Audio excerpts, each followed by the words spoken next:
How you doing, everybody? I'm here with another Wednesday Wisdom, and I've been hyping this one up a good bit the past week because it is incredibly important. And today we're going to talk about the HPA axis and cortisol. So first things first, what is the HPA axis, or sometimes called the HTA axis? Well, it's an orchestra pretty much of hormones that all work impossibly somehow, but beautifully together, and keep us alive and healthy and take us about our day to day. But as with any orchestra, when one person is off, it can ruin the whole thing. And then if other people try to adjust for it, like our hormone system does, it gets even worse and it can become somewhat of a disaster. Now, cortisol, which is a part of this, a major part, I should say, of this HPA axis, is our stress hormone, and it's produced to help us handle the effects of stress. Now, there's a few things here. Cortisol, its job is to take inflammation down after an injury or illness. So if cortisol isn't produced, or more likely if our body's resistant to it, we're going to talk about that, that inflammation just stays, and that creates chronic inflammation, which is really damaging to our health. So cortisol is very important. It's also our fight or flight hormone, and it dumps glucose into our bloodstream with the help of our adrenaline and norepinephrine, so that we can have some quick energy to escape danger if a saber-toothed tiger is chasing us. And now, quick little disclaimer before anybody writes me off on this topic.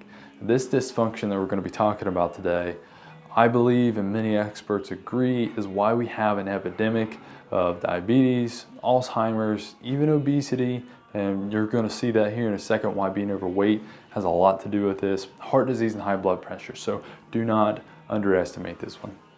Another quick little disclaimer, cortisol is an amazing hormone. It's also extremely vital and necessary for our health. So don't go thinking it's bad. We're going to say a lot of bad things associated with it, but that's just when it is in excess, because it is very powerful. When it's excessive, it can cause a lot of damage.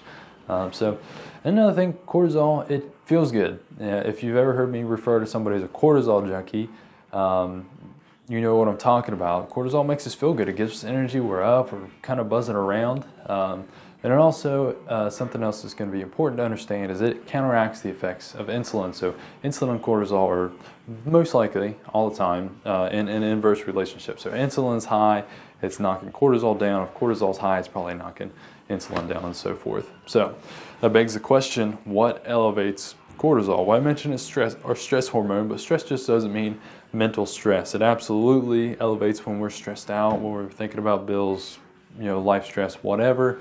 But caffeine and other stimulants. So if you have multiple cups of coffee in a day, or if you drink an afternoon Red Bull or Monster, those things can elevate your cortisol. Blue light, which was what is put off by LED screens. That's coming to be somewhat of a buzzword now. You've probably heard of that. But blue light during the daytime, when the sun puts off blue light, which evolutionarily would tell us to be awake, and then our cortisol is going to rise a little bit while we're awake. But problem is we have a lot of blue light at nighttime. Again, we'll touch on that. But blue light will increase cortisol. Physical stress, such as exercise, will increase it. Again, not a bad thing, supposed to happen. Poor sleep will do it. Lack of food, so we don't eat enough sometimes. Cortisol can elevate. Again, all important what context we're looking at, whether or not it's good or bad. And poor diet, but most likely, and the reason why it's an epidemic is you probably think, well, yeah, I use my phone a lot at night. I had 4 cups of coffee this morning. I didn't sleep very good last night. I worked out pretty hard on top of that. I never focused on any breathing, all these things. It's that big combination of all of these things that starts to build this cocktail and kind of really overloads us with cortisol. So that's what's next. What happens when we get too much cortisol, and more specifically, too much, too often?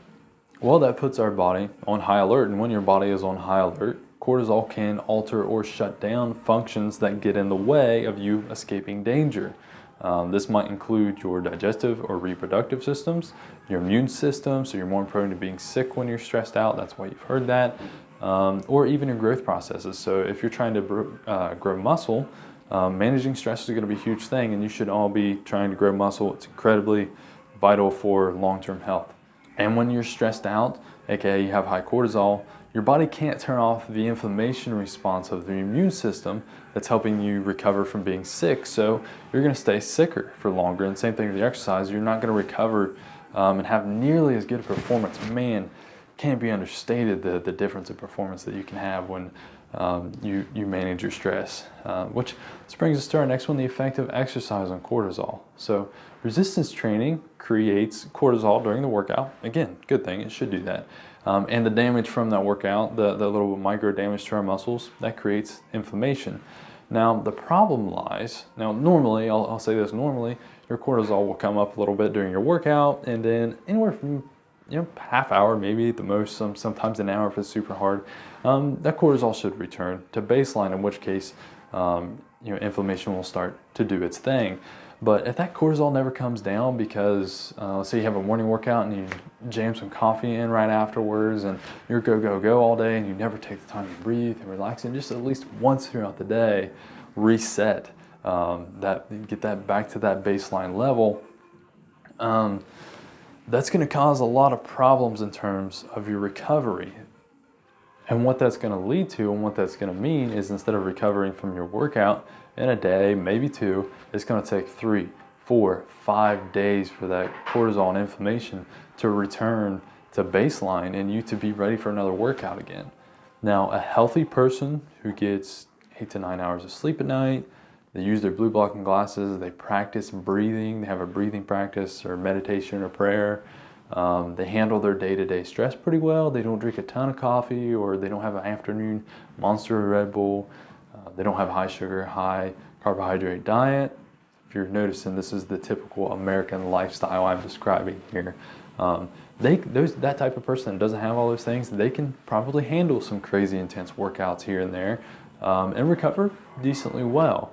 And not have adverse health effects down the road like we're going to talk about here in a minute. Even then, this person probably knows, because they probably recognize the importance of managing stress. They know to take a break every so often, because so your baseline levels of inflammation, they do tend to creep up. So we might exercise and recover 90%, and exercise and recover 90%, and exercise and recover, and eventually baseline's up here when it should be down here. So like me personally, I like to take 3 to 4 days off in a row about every 8-10 weeks. Now, we are going to talk about kind of the big point here today, and that is the cortisol resistance death spiral. So once cortisol is elevated high enough for a long amount of time, and again, we just talked at length about why that can be just all day, every day. We'll wake up in the morning, our cortisol's high because we didn't sleep well. We go have a super crazy hard workout, spike that up super high, follow that up with some coffee, skip breakfast so the insulin never comes up to bring it down. We're going to work, we're breathing kind of hard, we're worried about work stress, our cortisol's high. We continue on, we go to bed, and because our cortisol's so high, we don't sleep.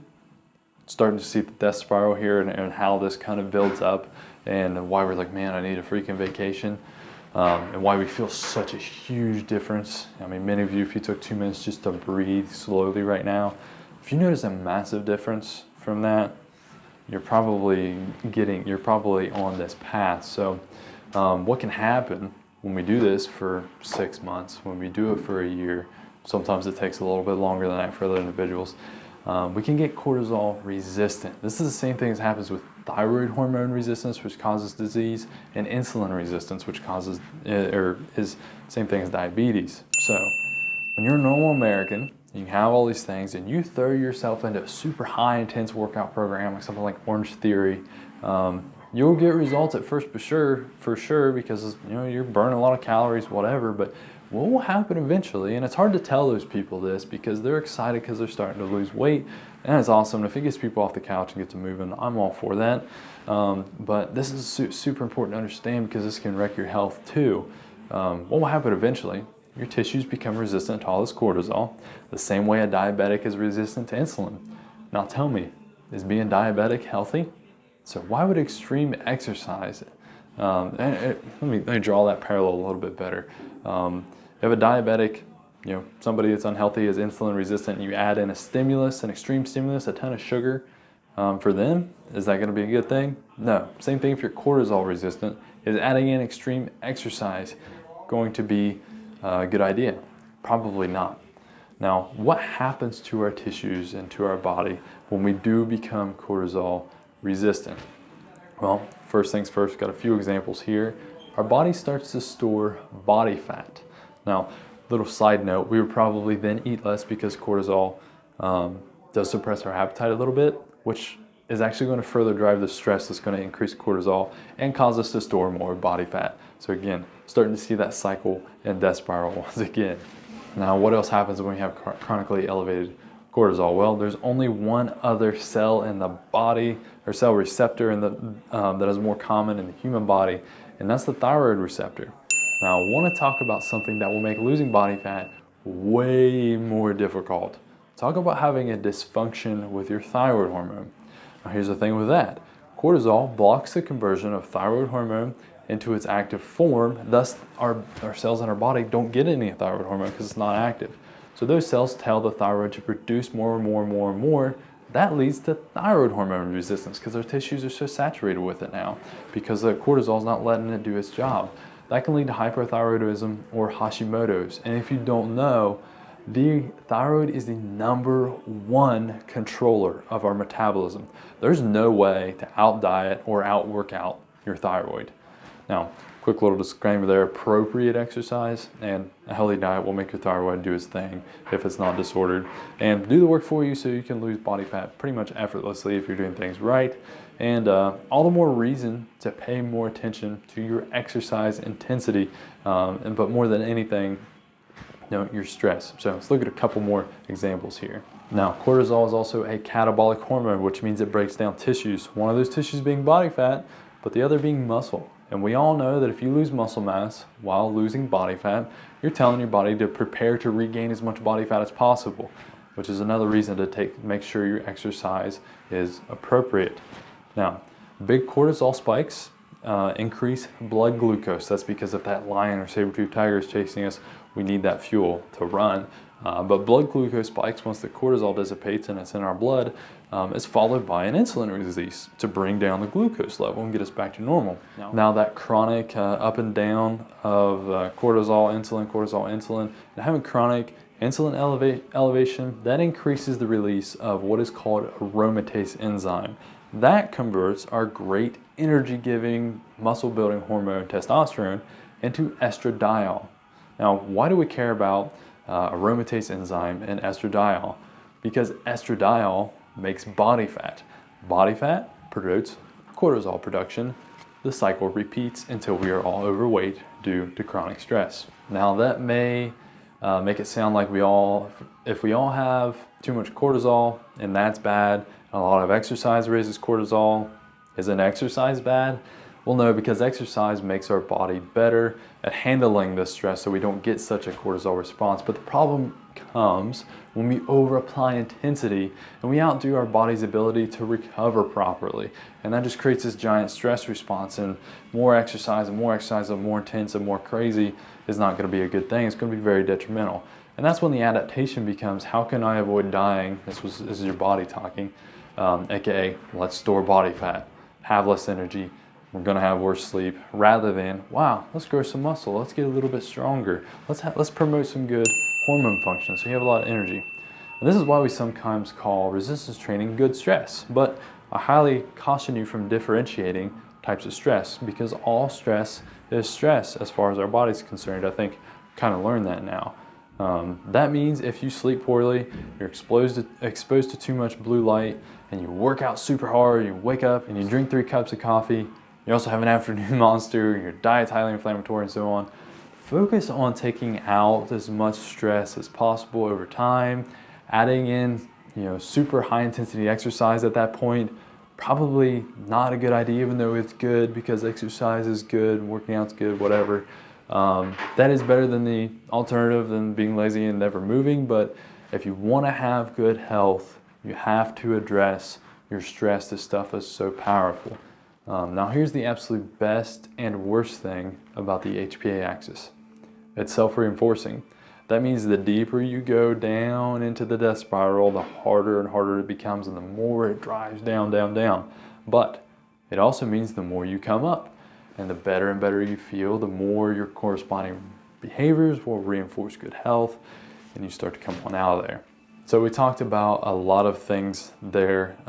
Cortisol, let's just give a little recap. Cortisol is a good thing, but too much, chronically, very bad thing. Cortisol resistance, which is what we will develop if we really hammer down on this. It promotes fat gain. Cortisol resistance and fat gain send us into the death spiral, to which people may try to exercise their way out of and just further reinforce the body's reason to keep storing body fat, and eventually can end up with a hormonal disorder. That said, most people do this, then try to outwork out their poor stress management, get run down, then they rest. That starts to repair itself. Stress is coming down, feeling pretty good. So let's go work out super hard. And then the cycle repeats over again. So what is the solution? This all seems pretty glum, but what is our solution here? Well, like I said a lot this week, it's all the steps are super simple and pretty easy to implement. So here are a few things that can have a massive impact. Don't underestimate it. I'm being serious. Have a huge impact on your health, on your fat loss, just on your positivity, on your mood. Trust me. Get proper sleep. That means going to bed at a good time. If you have to wake up at 5 a.m., you need to be going to bed around 8:30, 9 o'clock when you can. Life gets in the way. Eat a whole food diet. Stay hydrated. Don't be eating a lot of processed crap. Don't be eating a lot, drinking pop. Drink nothing but water. Take a walk outside at least once per day. Get in the sun, even if the clouds are up. I don't care if it's raining, whatever. That sunlight, extremely beneficial. Sets our circadian rhythm. Lots of good stuff there. Avoid screens after the sun goes down. Wear, very, very worst, wear blue blocking glasses. We talked about how if we're telling our body, wake up, more cortisol when it's 9 o'clock and we expect to go to sleep. And then we're like, oh, I need melatonin. I can't fall asleep. No, you're not telling your body to stop producing melatonin at that point. Avoid excessive stimulants. If you need more than 1 to 2 cups of coffee or an energy drink in the morning, you probably have HPA axis dysfunction. And the way to make it worse is more stimulants. The solution is going to be better sleep and all these other things we just talked about. Don't work out super hard on the days that you're stressed out, or if you're tired or whatever. Just ease into it, and that's going to give your body the appropriate amount of stress. You can still make progress without overdoing it too much. Now, speaking of exercise, focus on techniques and modalities that build muscle, thus boosting your metabolism and burning body fat without too much stress. You should not feel dead after your workouts, or at least not after every single workout. It's fun to test your limits sometimes, I get that. And this is the big one. This is the one I want all you guys to try. You can do it right now as soon as the video is over. And that's breathe. You can tell my cortisol is up right now because I'm breathing pretty quick. Your breath is your portal to your nervous system. It's direct access to your nervous system. The average breaths per minute 60 years ago was like 8 or 9 breaths per minute. That's about a 10-second breath every time. We are now in 2020 at almost, consequently, 20 breaths per minute. That's a direct measure of the state of our nervous system, and that we are all chronically stressed out so much that we don't even notice it. We just call this normal. And part of the reason why so many of us are, overweight, this absolutely contributes to that more than we imagine. My favorite practice to deal with this is to set a timer for 2 minutes, close my eyes, and breathe as deeply and slowly as possible. I try and shoot for that 6-7 breaths each minute. So by the time that timer sounds, I should only have taken maybe 14-15 breaths. Once this becomes a habit, you can increase that time as you like, but a great way to reset your nervous system, get things calmed down, and then the rest of your day may not spike your cortisol as much. So do not underestimate the power of those tips. That is it for our Wednesday Wisdom. I know that was a lot, but man, this is something I think about almost every single day. And this can absolutely change the trajectory of your health for the rest of your life. If you want to learn more, I linked a couple of podcasts in the timestamps as well, corresponding to those where you can listen to get a little bit different take and maybe some reinforcement on why these things are important. So thank you guys so much for watching. If you have questions, I'm sure you do, drop those in the comments. I'll be sure to try and further explain if we need to. I know that stuff can get kind of confusing. So again, thank you guys so much for watching. I'll see you Friday for Fitness Friday.